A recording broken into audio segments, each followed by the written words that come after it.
China, USA, Australia, Korea ये ज़्यादा medal जीतते हैं, उसके आसपास हम हैं। वो मुझे लगता है दुनिया के अंदर शायद ही कोई देश होगा जो भारत का मुकाबला कर सकता है।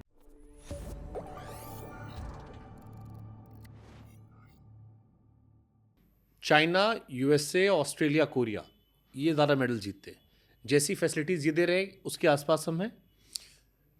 इंसेंटिव्स जो हैं जीतने के ऊपर जो इनाम है वो मुझे लगता है दुनिया के अंदर शायद ही कोई देश होगा जो भारत का मुकाबला कर सकता है।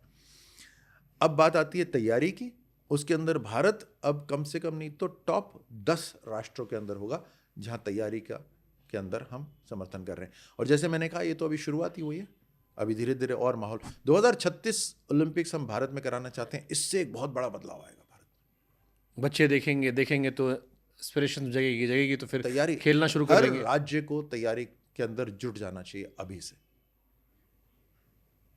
हर कॉलेज को शुरू जुट जाना चाहिए, हर स्कूल को जुट जाना चाहिए, हर स्कूल हर कॉलेज ये बोलने लायक रहे कि ये जो लड़का जीता है, ये जो लड़की जीती है, ये हमारे यहाँ पढ़ती थी। ब्यूटीफुल। बीजेपी क्यों ज्वाइन किया आपने? आप कोई और पार्टी भी कर सकते थे, कांग्रेस कर सकते थे।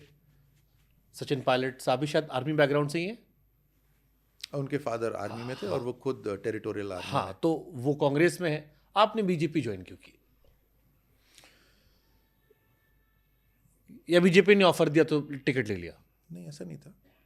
देखिए, दो प्रमुख बातें।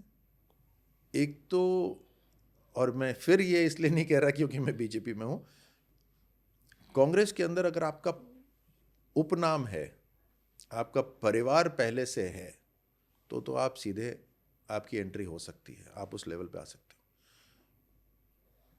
बाकी सारे तो, जैसे एक विधायक ने राजस्थान में कहा था ना कि हमें गुलामी करने पे गर्व है, बाकी सारे तो वही करते हैं।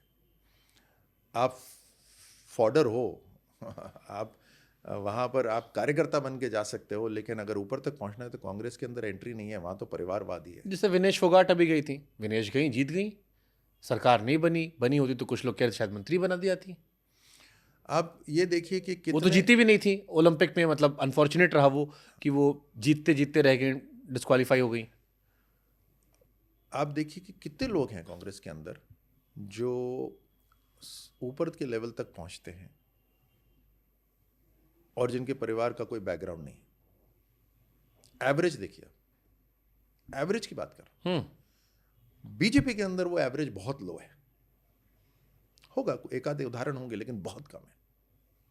सो एक बड़ी बात ये, और दूसरी बात जो मैंने कसम खाई थी राष्ट्र पहले, ये निश्चित तौर पर है कि भारतीय जनता पार्टी राष्ट्रीयता पे काम करती है, मजबूत करना चाहती है, देश को मजबूत करना चाहती है। हमारे क्लियर एजेंडे में है।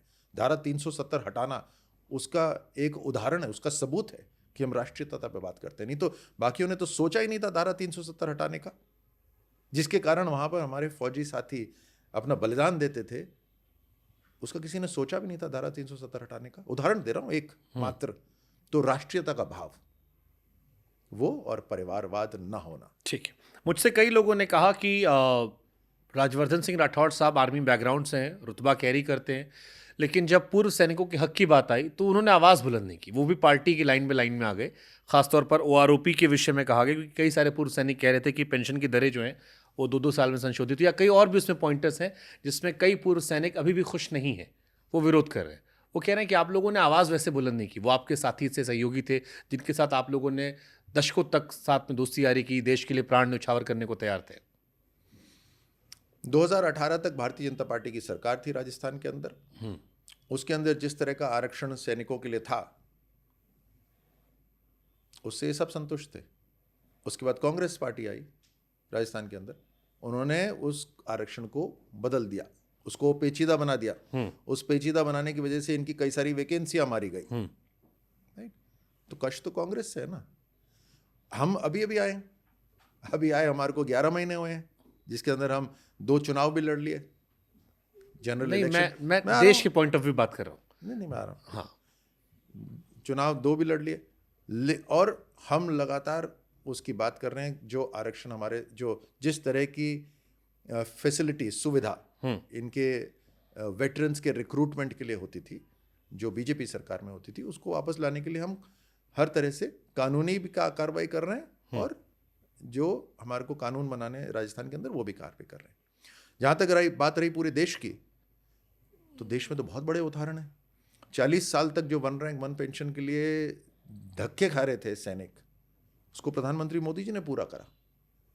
आज मेरे पिता के पास में, वो भी कर्नल से रिटायर हुए, मैं भी कर्नल से रिटायर हुआ, उनकी पेंशन मेरे पेंशन से ज़्यादा है क्योंकि उन्होंने पूरी सर्विस करी।